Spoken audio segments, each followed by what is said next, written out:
Bienvenidos al Oráculo del Pensamiento y la Expresión, una experiencia filosófica en la red.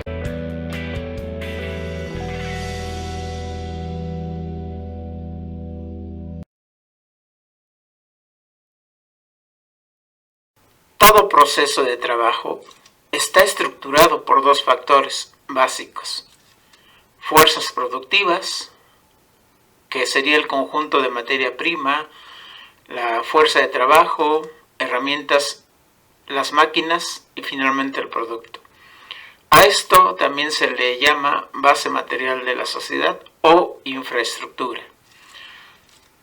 Las relaciones sociales de producción, que serían algo así como la expresión jurídica de las relaciones de propiedad, base espiritual o superestructura de la sociedad, que abarcaría el conjunto de expresiones como del arte, la religión, la filosofía, la ciencia, el derecho, la ideología, etc. A la unidad de las fuerzas productivas y las relaciones sociales de producción se les llama modo de producción.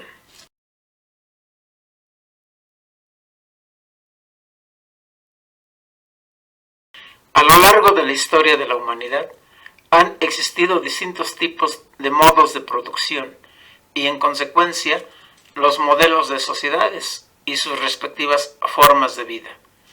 En cada modo de producción, los hombres contraen relaciones sociales independientes a su voluntad y, en cierto momento, las fuerzas productivas entran en contradicción con las relaciones sociales de producción y entonces acontece o tiene lugar una etapa de crisis, de cambio o de revolución. Por eso la historia humana puede verse como la lucha por la propiedad privada, ya que lo común a todos los modos de producción es y ha sido la propiedad privada, pero se acentúa en la sociedad mercantilista o de consumo.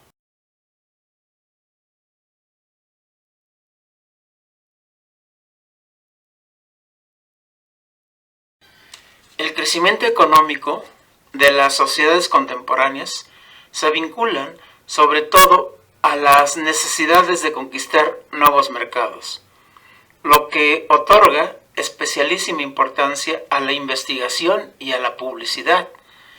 La sociedad de consumo requiere más de consumidores que trabajadores, de donde deriva también la ascendente importancia de la industria del ocio, que explotan mediante ingeniosas campañas el creciente tiempo libre de los ciudadanos. Desde esta óptica mercantil y despersonalizada, los sujetos tienden a dejar de ser vistos como individuos para pasar o convertirse a ser meras funciones sociales, tanto a efectos de su utilización como a efectos estadísticos, con finalidad política, electoral o comercial, es decir, de consumo. La investigación y la publicidad se ponen a la orden del consumo para tales fines. Así como se conquistan nuevos mercados, igualmente se generan nuevos consumidores, tácticas, estrategias y modelos de venta. Empresarios, compañías multinacionales, etc., recomiendan vender a la mente y no a la gente, para lo cual hay que conquistar al consumidor en sus tres niveles cerebrales.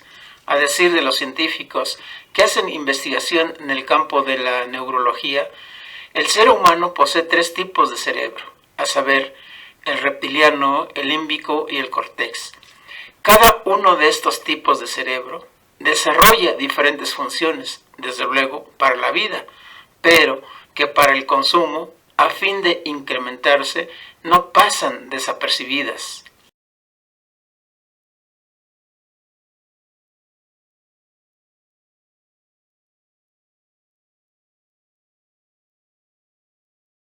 La base de toda la vida instintiva que ha permitido la sobrevivencia humana en el planeta han sido las funciones del cerebro reptil.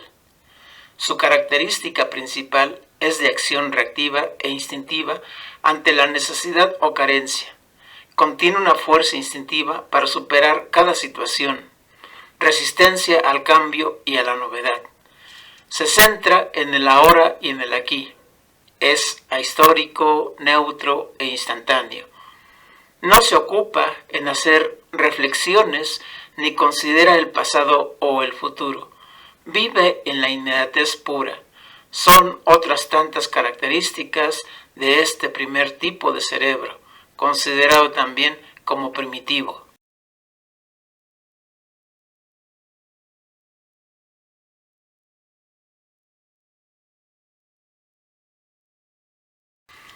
Todos los mamíferos poseen un cerebro límbico, esto es, una sede, lugar o centro de emocionalidad, sentimentalidad y de afectividad, algo así como un cerebro corazón. Aquí se origina, por ejemplo, la solidaridad y la fraternidad, tanto para los animales como para los hombres.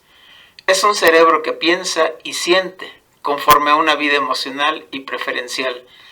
Inclinación por aquello que es bueno, malo, bello, feo, agradable o desagradable son sus reacciones. En cambio, el cerebro córtex, lugar de las acciones racionales y los procesos de conciencia del ser humano. Aquí lo que acontece es un grado lógico del conocimiento y actividad lingüística o discursiva del hombre.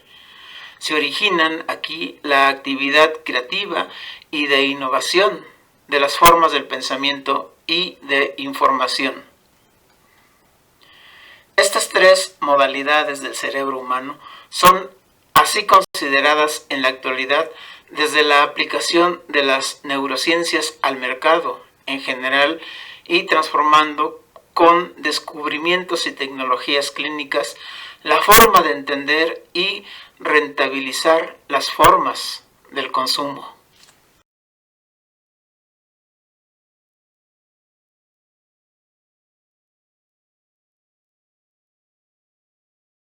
La investigación neurológica acerca de los tres tipos de cerebro, en lo particular, no es sino la neurociencia aplicada a las neuroventas, entendida como una ciencia nueva para vender más hablando menos.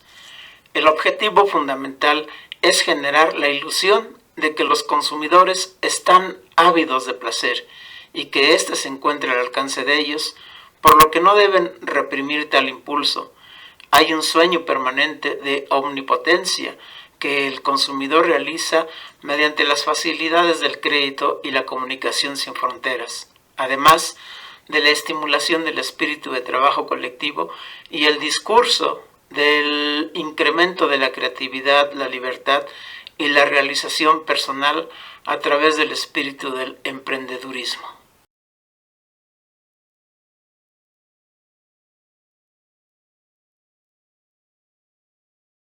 Así entonces, existe toda una estrategia de publicidad y de ventas que tienen como objeto el culto y la versatilidad del cuerpo, como a la propia subjetividad encaminada hacia el éxito inmediato, en donde el placer desbanca al deber.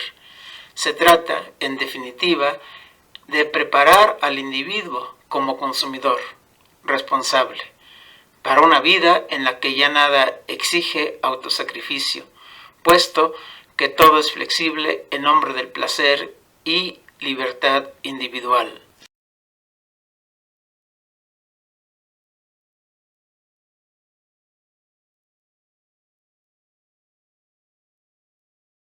¿Por qué nos convertimos en consumidores? ¿Acaso para llenar vacíos emocionales y cubrir miedos? ¿Por qué los mercadólogos, por ejemplo, piensan que los miedos generan vacíos y carencias en la vida del ser humano?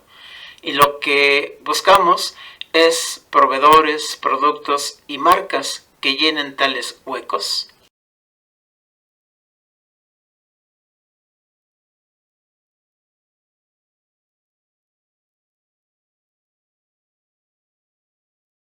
La neurociencia enseña cómo vender más al comprender el funcionamiento de la mente humana, para desarrollar discursos de ventas efectivas y prácticas, sin duda, y desde luego que desde el horizonte o terreno de los negocios, la economía, la publicidad, la mercadotecnia, el consumo, el derroche, etc., todo esto es altamente positivo, pero la justicia, la igualdad, la libertad, la salud, el respeto, el diálogo, la paz como valores esenciales de la sociedad y de la dignidad humana, ¿en dónde quedan?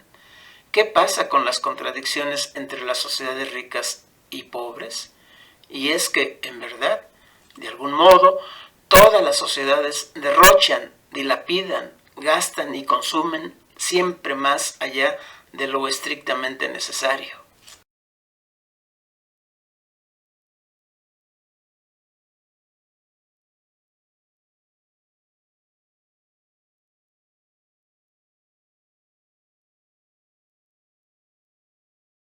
Hoy vivimos en la época donde todo es estándar, idéntico, o sea, todo es igual y todo es lo mismo en todas y por todas partes. Claro, es una pena que a las personas también nos conviertan en commodities o que nos conciban como objetos comoditizados. Aunque la paradoja, y tal vez ahí resida el éxito de la economía, es que a la vez que todos adquirimos lo mismo, el consumo nos hace sentirnos diferentes y exclusivos. Yo soy diferente, expresamos a cada momento en que adquirimos lo mismo que el otro ha comprado.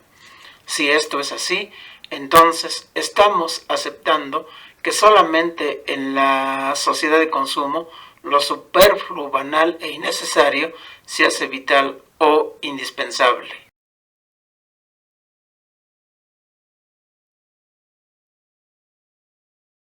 En la actualidad, por doquiera, nos relacionamos a través de los commodities, es decir, a lo que anteriormente en economía se le nombraba como materias primas, provenientes de actividades como la agricultura, la ganadería o bien de los oficios tradicionales o de aquellos productos extraídos directamente de la tierra o generados simplemente por la naturaleza.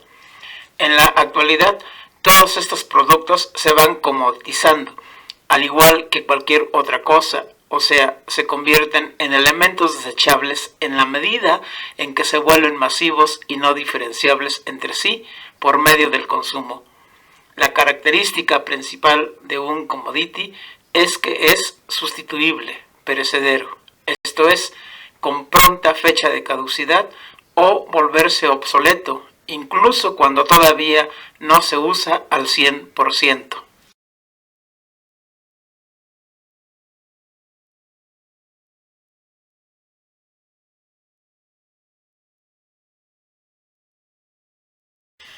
Si las tendencias mundiales del mercado y los consumidores globales continúan aplicando recursos financieros, científicos y tecnológicos para el óptimo desarrollo de mercancías que solamente vienen a llenar huecos no esenciales de la vida humana y acabando cada vez más con los recursos naturales no renovables, se da el caso de que en la actualidad lo que consumimos entonces es meramente el fantasma de las cosas, marcas y publicidad. Todo esto de manera electrónica, que ahora nos hace ingresar a un universo que se autodetermina y se autorregula. El mercado, el consumo, la vida, acontecen en las pantallas que día a día se encargan de ilusionar al sujeto de ser ellas la mejor oportunidad para realizar los sueños, los anhelos y hasta las utopías de autonomía que jamás ninguna otra sociedad le ofreció al hombre. La sociedad de consumo como tal nos define y nos consume.